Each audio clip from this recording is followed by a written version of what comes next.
បាទថ្ងៃនេះដែរខ្ញុំបានមកមុខសួនវត្តបតុមតីបាទមកថតផលិតនៅមុខវត្តបតុមតីសួនបាទអញ្ចឹងក៏ថតជុំវិញនឹងហើយក៏ធ្វើដំណើរទៅមុខហ្នឹងហើយបងប្អូន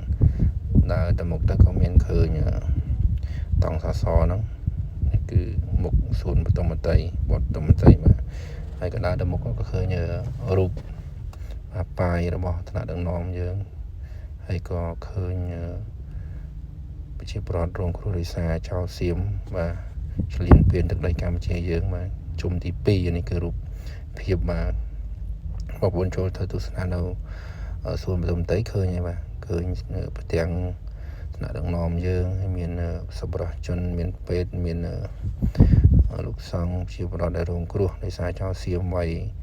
ឆ្លៀនពៀនទឹកដីនៅជុំទី2នេះឃើញបាទមានរីបឡាលោះមានព្រះអង្គតបរបស់យើងហើយមានជនរងគ្រោះគឺទស្សនភាពហ្នឹងគឺសោកសង្វេងបងប្អូន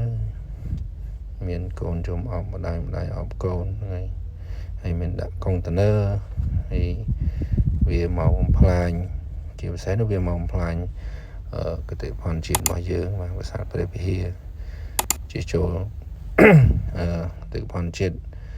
អង្គការ UNESCO ហើយមួយទៀតហ្នឹងគឺបំផ្លាញព្រះវិស្ណុបាទព្រះគោរពទីសក្ការៈរបស់ខ្មែរយើងដែរបាទវាបំផ្លាញដោយប្រើអិចហ្នឹងហើយនេះគឺដ្រូនមកវាបាទដ្រូនវាបំផ្លាញកាលឆ្លៀនពៀនជុំទី2ណាសង្គ្រាមជាមួយខ្មែរយើងអាចោលសៀមវាប្រើដ្រូនមកកំទេចភាសាព្រះវិហារហើយជាពិសេសទៀតវាប្រើយន្តហោះចម្បាំងដ្រូនមានលើវាប្រើដ្រូនក្របបែកចង្កោមបាទមានលើមានដ្រូនក្រោមនេះដ្រូនពីលើបាទអញ្ចឹងវាទម្លាក់ក្របបែកមកក្របបែកចង្កោមនេះយន្តហោះF16 បាទវាកំទេចប្រាសាទព្រះវិហាររបស់យើងប្រាសាទខ្មែររបស់យើងកំទេចប្រាសាទប្រមាន់ប្រាសាទព្រះវិហារវាប្រើ F16 ហ្នឹង